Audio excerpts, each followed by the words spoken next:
Hoje eu vou abordar aqui sobre teocentrismo e antropocentrismo.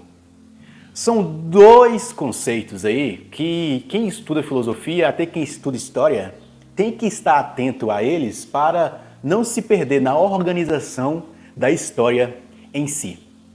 Nós estamos indo aqui para a 19ª aula. Se você é uma pessoa que está acompanhando o canal e está acompanhando este curso aqui que é de iniciante para a filosofia, nesta aula aqui, nessa 19ª aula, eu vou fechar a Idade Antiga da filosofia, começando lá na Grécia, e também a Idade Média. Vou dar um fim aí na Idade Média com Tomás de Aquino. Tomás de Aquino é o que vai fazer a síntese, o resumo do pensamento racional medieval. Como eu falei, o pensamento medieval, filosófico e teológico, a preocupação filosófica / teológica era da relação do homem com Deus. Aí muitas pessoas vão dizer que a Idade Média, ou a produção filosófica da Idade Média, foi uma produção teocêntrica, relacionada ao redor de Deus. Como o homem pode se aproximar de Deus, ou qual é a finalidade da vida humana? Ir para Deus, vir de Deus e voltar para Deus. Tudo o que você fazer ou fizer neste mundo tem que ser voltado para Deus e para agradar a Deus. Como eu já abordei em alguns vídeos, toda vez que em uma palavra tem ismo, quer dizer que existe um certo exagero nesse ismo. Mas antes de aprofundar mais no tema aí, deixa eu me apresentar aqui.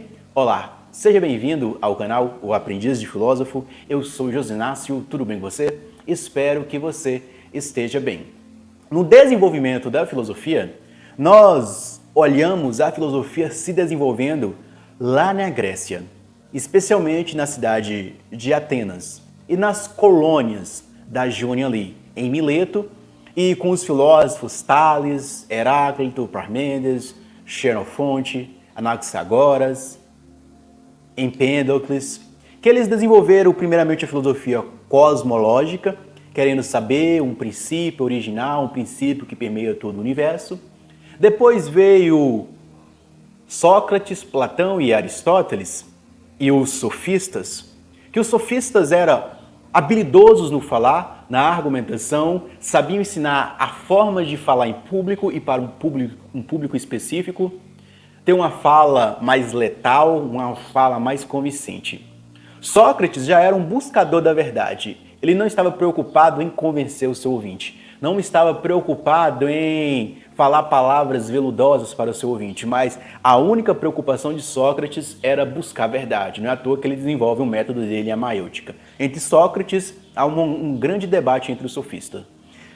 Em Atenas, há uma grande valorização do antropológico e ontológico. O antropológico é o homem. O homem vai na ágora e defende a sua posição, defende as suas ideias. Há um debate ontológico, mais filosófico, onde vai abordar sobre o ser, sobre a essência, sobre a causa inicial, sobre os acidentes ali com Aristóteles. Quando existe lá o fim ali, o começo do período macedônico ou da ascensão de Alexandre o Grande, ali por volta do século III do nascimento de Jesus Cristo, então começa o período helenístico com Alexandre o Grande, a divulgação das ideias helênicas ou das ideias gregas para o Oriente Médio ali. Então, há uma ligação da racionalidade grega, onde o homem vai à ágora e defende as suas ideias, não é esperando que os deuses intervenham, mas é o homem que intervém. Então, no período helenístico, há uma ligação da cultura grega com a cultura oriental ou com o pensamento místico. Aí nasce correntes filosóficas como o estoicismo e o epicurismo, como nós já abordamos aqui.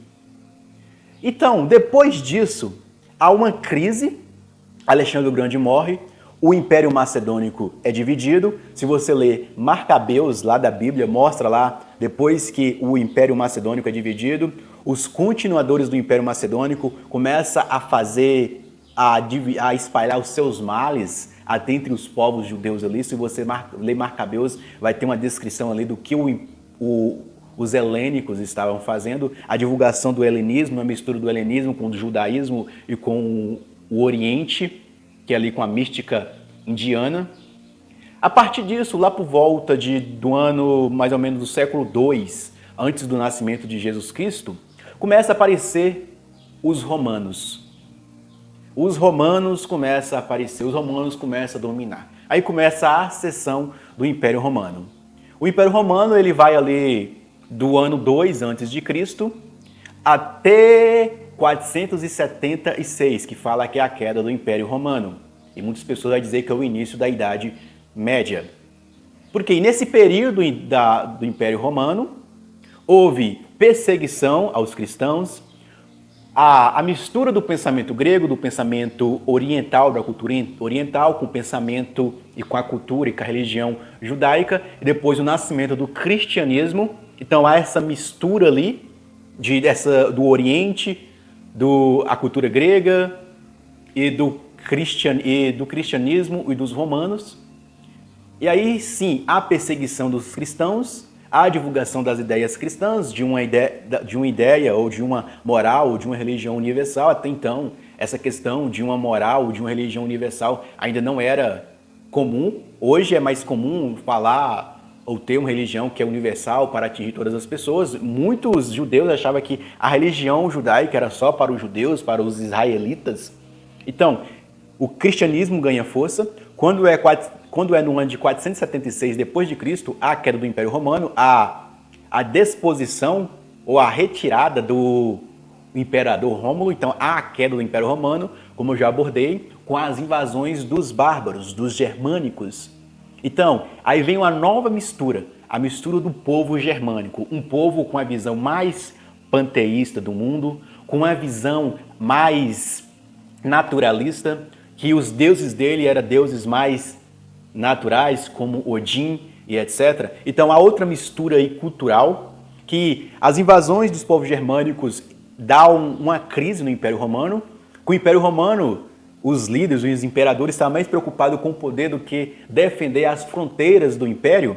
Então o Império Romano cai pelo fato de não ter unidade. Então a Igreja Católica entra com uma força. Durante o Império Romano, a Igreja Católica já estava tendo a sua força, a sua influência de forma teológica, de forma cultural, de forma religiosa. Então ela faz uma mistura ali com a cultura grega, cultura romana, cultura judaica, com as ideias de Jesus. Assim nasce a fecundação da civilização ocidental, a qual nós somos herdeiros dessa civilização.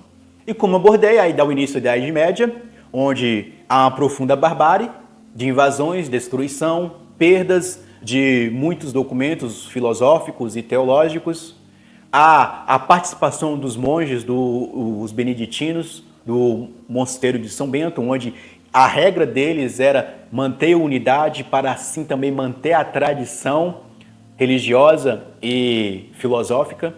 Quando é no século 8, 9, a união mais consolidada da Igreja Católica com o Império Franco, que é um reino germânico. Esse reino germânico passa a ser um império lá com a coroação de Carlos Magno. Aí começa a ter uma certa estabilidade, produção filosófica. Carlos Magno quer criar escolas para instruir o seu povo, porque o povo precisa de instrução, precisa de uma moral. A Igreja Católica fica essa responsabilidade de instrução da sociedade.